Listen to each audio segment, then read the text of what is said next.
हमारे साथ बीजेपी के प्रवक्ता और आर्थिक मामलों के जानकार विश्वास पाठक जी हैं। विश्वास पाठक से हम बात करेंगे किस तरीके से ये पूरे ट्रंप के टैरिफ से दिक्कत पूरे देश भर को आई है, न केवल भारत बल्कि दुनिया भर के अलग अलग हिस्सों में भी ट्रंप ने टैरिफ बढ़ा दिया है। इसके पीछे वजह क्या है, इन सारी चीजों पर बात करेंगे। विश्वास जी, भारत एक्सप्रेस में आपका स्वागत है। नमस्कार जी।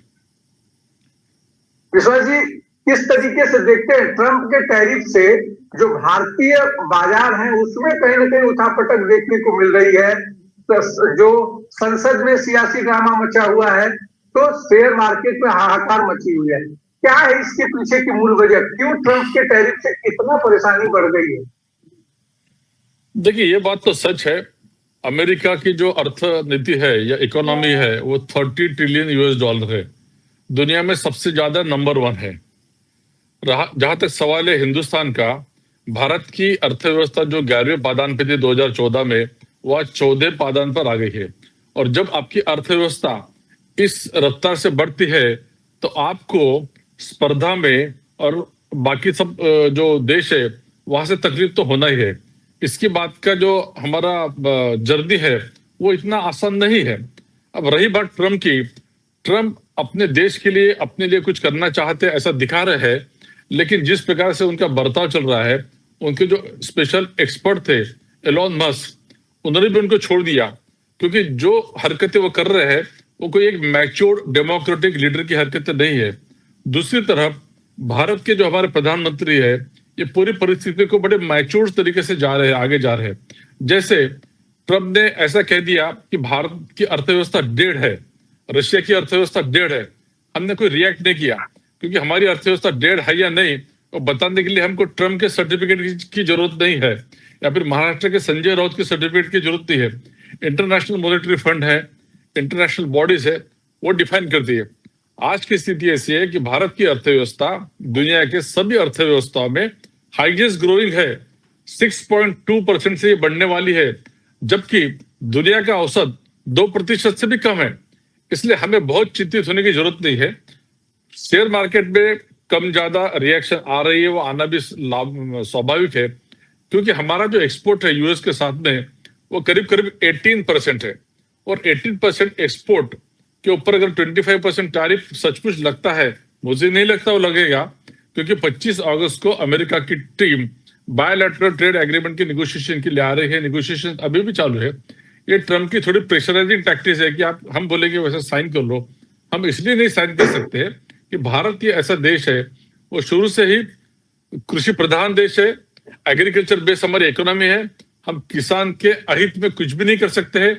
एमएसएमई हमारी रीढ़ की हड्डी है, उनको भी हम टच नहीं कर सकते हैं।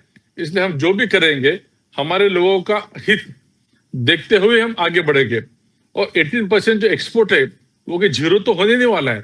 जैसे भारत का अगर बासमती राइस, बासमती चावल अगर अमेरिका के लोगों को चाहिए तो चाहिए, वो ज्यादा टैक्स देंगे उसके ऊपर। रामदेव बाबा की कुछ दवाइयां उधर जा रही है, दंतकांति फॉर एग्जाम्पल, तो लोग वो ले गई है, तो उसमें थोड़ा सा कम हो सकता है, लेकिन हमें चिंतित होने की जरूरत नहीं है। वो जो हमारा एक्सपोर्ट है वो केवल मात्र 0.14% ऑफ हमार बजट है, इसलिए चिंतित होने की जरूरत नहीं है। लेकिन विश्वास जी, आईटी क्षेत्र मैक्सिमम जो है वो अमेरिका पर डिपेंड है, क्योंकि हमारे जो मैन पावर्स है, हमारे जो आईटी की कंपनियां यहाँ चल रही हैं, उसमें अधिकतर कंपनियों का यूएस से कनेक्शन है या यूरोप के हिस्सों से कनेक्शन है।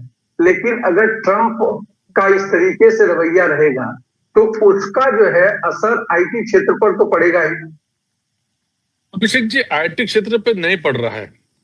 जो फर्क पड़ने वाला है और वो जो चाहते हैं वो dairy products, agriculture products, electronics products, basmati rice, इस प्रकार की है, या कुछ दवाई है।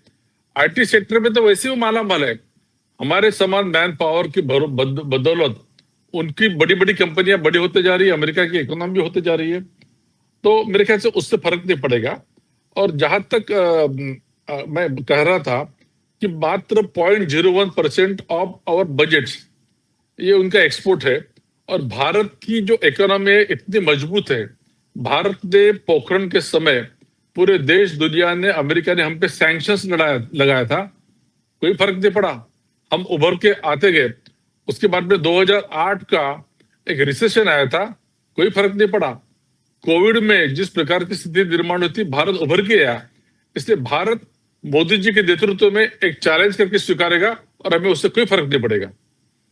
लेकिन कृषि प्रधान देश आपने कहा, भारत लगातार कृषि पर ज्यादा फोकस कर रहा है। प्रधानमंत्री का खुद भी कृषि पर और किसानों पर फोकस है। अलग अलग राज्यों का फोकस है। महाराष्ट्र में भी जिस तरीके से कृषि को लेकर ज्यादा फोकस है। लेकिन अगर टैरिफ बढ़ाने पर अड़ा रहा या जिस तरीके से उसने टैरिफ बढ़ाया, उससे कहीं ना कहीं जो हमारे यहाँ के किसान थे या यहाँ से जो प्रोडक्ट्स वहां जाने हैं, डेयरी के हैं या खास करके मरीन प्रोडक्ट्स भी, मरीन उत्पाद भी भारत बहुत बहुत संख्या में दूसरी जगहों पर भेजता है। तो उन सभी चीजों में तो कहीं ना कहीं कमी आएगी या उनका बाजार थोड़ा छोटा होगा।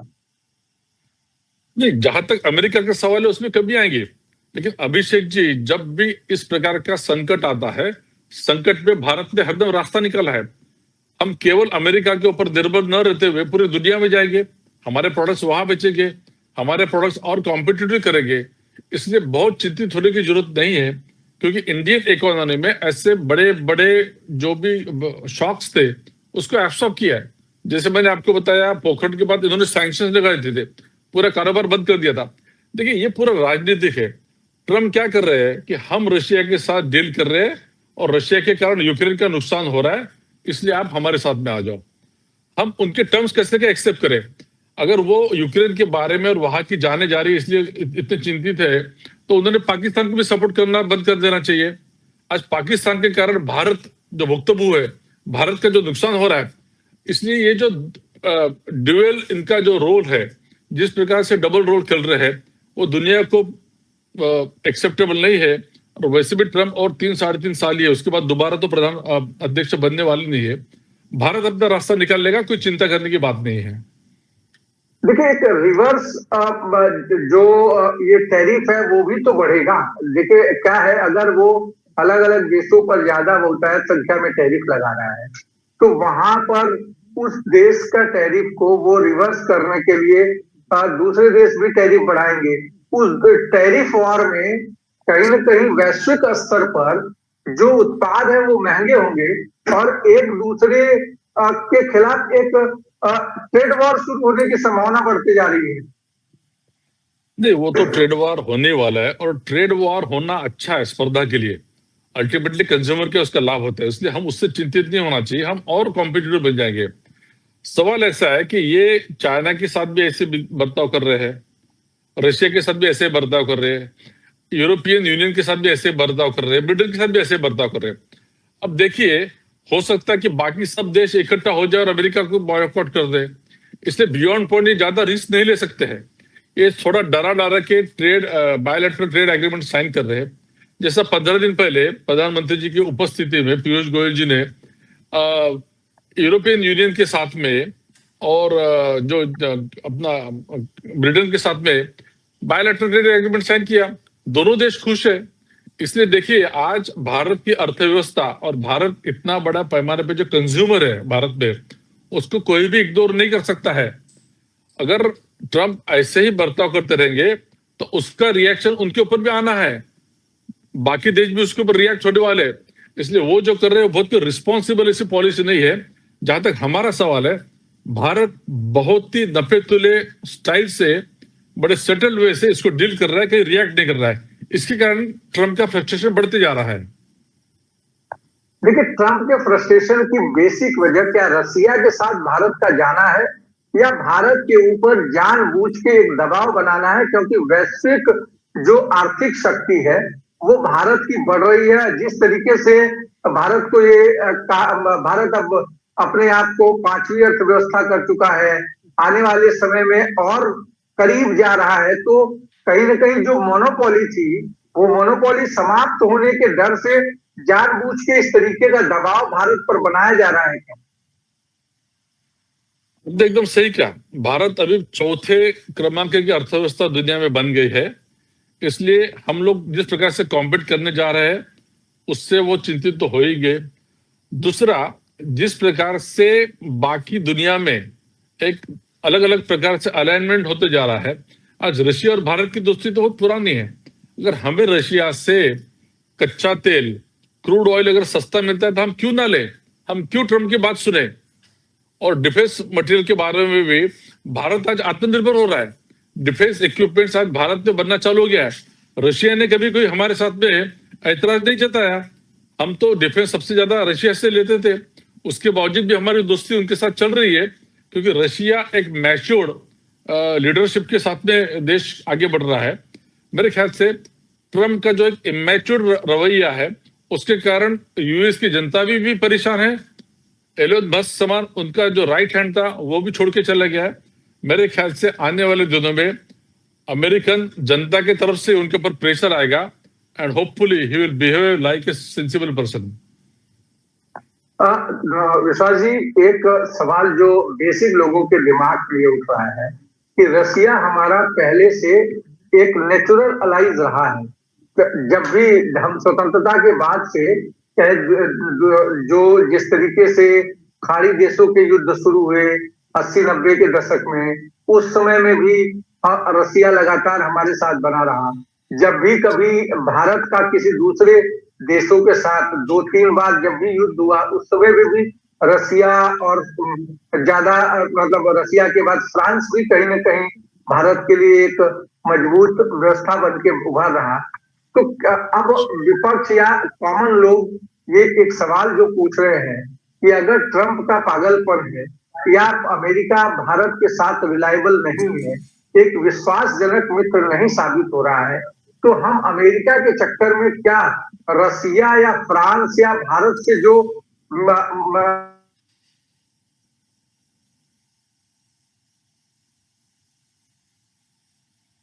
खाना पड़ रहा है, ये चीज जो है अब हर व्यक्ति के दिमाग में ये सारी चीजें चल रही हैं, इस पर क्या जवाब है? देखिए, अमेरिका कोई आइसोलेशन में तो जी नहीं सकता है। वो महासत्ता भी बन गया तभी उसको सबके साथ लेना चलना ही पड़ेगा। आज यूरोपियन यूनियन के साथ में अमेरिका के संबंध वैसे नहीं रहे हैं। ग्रेट ब्रिटेन एक जमाने में उनका मित्र था, उनके संबंध वैसे नहीं रहे। रशिया तो शुरू से ही उनका प्रतिस्पर्धी था, हम मान सकते हैं। चाइना एक बड़ी पावर बन के आ रहा है। इसलिए इस सब परिप्रेक्ष्य में भारत की जो ये रहेगी पोजीशन रहेगी, भारत का जो स्टैंड रहेगा बहुत इंपॉर्टेंट होने वाला है। And America can not afford to lose India as a friend. इसलिए ट्रम्प जो कर रहे हैं ये टेम्पररी चीज है। जैसे पाकिस्तान के बाद में हमारा युद्ध होने के बाद में हम बार बार कह रहे हैं कि हमारे बीच में किसने मध्यस्थी नहीं की। हमने हमारी लड़ाई पाकिस्तान के साथ लड़ी है, जबकि ट्रम्प कहे जा रहे 28 बार 29 बार कि मैंने उसकी मध्यस्थता की है। कोई मध्यस्थता नहीं की है। परसों भी माननीय प्रधानमंत्री ने पार्लियामेंट में कहा कि 193 देशों में से 190 देश, इन्होंने किसी ने भी भारत के साथ कुछ बात की नहीं, ना उसको अड़ाया। इनडायरेक्टली भारत को सपोर्ट ही किया। केवल टर्की, चाइना इन्होंने या अदर भाईजान इन्होंने पाकिस्तान को सपोर्ट किया। लेकिन उसके बाद में बाकी सभी देश भारत के साथ में इसलिए क्योंकि हम एक रिस्पॉन्सिबल डेमोक्रेसी है। और अगर ये अपना अमेरिका हमसे दूर जाने की कोशिश भी करता है तो भारत अभी इतना मजबूत हो गया है कि हमें बहुत ज्यादा चिंतित होने की जरूरत नहीं है। लेकिन देखिए क्या है, भारत लगातार मजबूत हो रहा है, इसमें कोई दो राय नहीं है, कोई शक नहीं है। लेकिन स्थिति ये है कि जो अमेरिका की स्थिति बनी हुई है, एक तरफ भारत के ऊपर टैरिफ बढ़ाकर दबाव बढ़ाना, दूसरी तरफ भारत पाकिस्तान के इस पूरे झगड़े में जो ऑपरेशन सिंदूर हुआ उसके बाद उसका लगातार ट्वीट करना कि हमने मध्यस्थता की, और तीसरा भारत के लगातार कहने के बाद भी ट्रंप का पाकिस्तानी मिलिट्री आर्मी चीफ के साथ खाना खाना और उनके साथ मीडिया एड्रेस करना, ये क्या ट्रंप की दोहरी नीति आपको समझ है? भारत पर दबाव बनाने की, खासकर साउथ एशिया में भारत को कहीं न कहीं आइसोलेट या उनके ऊपर दबाव बनाने की कोशिश है, आर्थिक तौर पर भी और आसपास के तरीके से भी। नहीं, ट्रम्प की दोगली नीति कैसी मैं बता रहा हूं। एक तरफ वो यूक्रेन को कहना चाहते हैं कि यूक्रेन में अत्याचार हो रहे, अन्याय हो रहा है, इसलिए रशिया गलत है। अगर भारत में पाकिस्तान की तरफ से अन्याय हो रहा है, अत्याचार हो रहा है, तो ट्रंप पाकिस्तान को क्यों सपोर्ट कर रहे हैं? आज पाकिस्तान अमेरिका के लिए एक बफर देश के लिए चाहिए, वो पाकिस्तान ने अपने आप को गिरवी रख लिया है। जहां तक खाने का सवाल है, तो पाकिस्तान के जो लश्कर प्रमुख थे, मिलिट्री हेड थे, वो तो भीख मांगने गए थे, पैसा मांगने गए थे, इसलिए उनको भोजन मिल गया। मोदी जी ने तो वो तो जो न्योता था वो ठुकरा दिया। मोदी जी ने कहा कि हमारा कुछ इंपॉर्टेंट काम है, नहीं गए थे। जिस प्रकार से मोदी जी के नेतृत्व में भारत एक बड़ी दृढ़ता के साथ में खड़ा है, उसके कारण ट्रंप फ्रस्ट्रेट हो रहे हैं। ट्रंप का पाकिस्तान के साथ हमारा जो युद्ध था, उस वक्त के स्टेटमेंट देखो, फ्रस्ट्रेट हो रहे हैं। आज हम बायलैटरल ट्रेड ट्रीटी में जिस प्रकार से नेगोशिएट कर रहे हैं, वो फ्रस्ट्रेट हो रहे हैं। और कोई भी देश अमेरिका के सपोर्ट में बात भी नहीं कर रहा है। उनको मालूम है कि भारत की स्थिति मजबूत है और सही है, और वो फ्रस्ट्रेशन के कारण ऐसा बोल रहे हैं। वो केवल स्टेटमेंट करेंगे, उससे ज्यादा वो कुछ नहीं कर सकते हैं। लेकिन भारत के लोगों के भीतर जो अमेरिका को लेकर एक छवि पिछले कुछ समय से बनी, या जो अमेरिकन जो है अमेरिका में जो लोग रह रहे हैं एनआरआई, उनके लिए भी तो एक कसमकस या असमंजस की स्थिति पैदा है इस तरीके की पोजीशन से। साथ ही साथ जो भारत को कहीं ना कहीं नीचे गिराने के लिए वो पाकिस्तान का सपोर्ट जिस तरीके से कर रहे हैं। देखिए, टर्की ने खुलेआम, हम सब ने देखा कि टर्की ने भारत के खिलाफ जो अमेरिका जो छद्म युद्ध छेड़ने की कोशिश की, पाकिस्तान ने वहां उस पर उन्होंने अपने ड्रोन्स दिए, ये सारी चीजें दी। अमेरिका भी कहीं ना कहीं बाजार, ये युद्ध होने से कहीं ना कहीं उसके डिफेंस बाजार बढ़ेंगे, उसके प्रोडक्ट्स बिकेंगे, इसलिए जानबूझकर इस तरीके की चीजें करने की कोशिश हो रही है। बिल्कुल हो रही है। देखिए, अमेरिका को अपना डिफेंस का माल बेचना है, थोपना है, फिर वो टर्की को दे या पाकिस्तान को दे या बाकी देशों को दे। जहां तक भारत का सवाल है, भारत ने अपने डिफेंस इक्विपमेंट्स बनाना शुरू कर दिया। आज जो युद्ध हुआ था, उसमें से नागपुर का जो नागास्त्र था, बहुत सस्ता इक्विपमेंट था, उसने सबसे बड़ा काम किया। आज मुझे बताइए, अगर फ्रांस से हम राफेल नहीं लेते थे तो आज हमारी हालत खराब हो जाती थी। इसलिए हम अमेरिका के भरोसे नहीं रह सकते। आज फ्रांस के साथ दोस्ती है, उन्होंने राफेल दिया, इसलिए आज हम हमारे युद्ध में हमें अपर हैंड रहा, हम जीत पाए। इसलिए मैं वही कर रहा हूं कि अमेरिका अपने हिसाब से सोच सकता है और पाकिस्तान का उपयोग कर सकता है, लेकिन जिस प्रकार से हम हमारी अर्थव्यवस्था आगे बढ़ा रहे हैं, हम डेवलप्ड इकोनॉमी की तरफ अग्रसर हो रहे हैं, तो हमें ये सब चैलेंजेस आने वाले फेस करने पड़ेगा। और ऐसे चैलेंजेस हमारे देश ने काफी बार, फिर वो इंदिरा जी हो, अटल बिहारी वाजपेयी हो, मोदी जी हो, या इवन मनमोहन सिंह हो, एक फॉरेन पॉलिसी के तहत हमने अच्छा ही काम किया है। हमें चिंतित होने की जरूरत नहीं है। ये बताइए कि भारत इतना बड़ा कंज्यूमर है पूरी दुनिया के लिए, सबसे ज्यादा इस समय सबसे ज्यादा जनसंख्या का देश है। चाहे किसी भी तरीके के कंज्यूम करने की इंडस्ट्री हो, आईफोन हो, दूसरी सारी चीजें हो, उन सारी चीजों पर इलेक्ट्रॉनिक्स हो या दूसरी सारी चीजें हो, इतने बड़े कंज्यूमर वाली स्टेट को क्या अमेरिका के परेशान करने के बाद, या अमेरिका के दबाव या इस तरीके की टैरिफ के बाद क्या डरने की जरूरत है, या अमेरिका को छोड़कर दूसरी देश जितने भी हैं वो सब भारत पर विश्वास ज्यादा करेंगे? अमेरिका चूंकि पिछले कुछ दिनों से जिस तरीके की हरकतें वहां के राष्ट्रपति कर रहे हैं, दूसरे देशों का भरोसा क्या अमेरिका पर बना रहेगा? देखिए अभिषेक जी, हम सौभाग्यशाली है, हमारे यहाँ एक स्टेबल गवर्नमेंट है और माननीय नरेंद्र मोदी जी समान एक सशक्त लीडर है। उनके नेतृत्व में और उनकी मोदी जी की अगर आप स्टाइल देखते हो, तो जब जब संकट आता है, आपदा आती है, तो उसको अपॉर्चुनिटी में कन्वर्ट करते हैं। जब वो गुजरात के मुख्यमंत्री थे तब भी हमने देखा, यहाँ पर भी कोविड में भारत ने पूरे दुनिया का नेतृत्व किया। हमने हमारे लिए तो लक्ष्य बनाई है, लेकिन हम दुनिया को दी, अमेरिका को भी दिया। इसलिए दुनिया ने देखा है कि अगर देश का नेतृत्व और दुनिया का नेतृत्व अगर कोई कर सकता है तो एक मोदी जी है। आज मोदी जी की पॉपुलैरिटी ट्रम्प के पॉपुलैरिटी से दुनिया में ज्यादा है, क्योंकि वो एक मैच्योर लीडर है और वो इस संकट में पूरी तरह से रास्ता निकालेंगे और आगे ही बढ़ेंगे।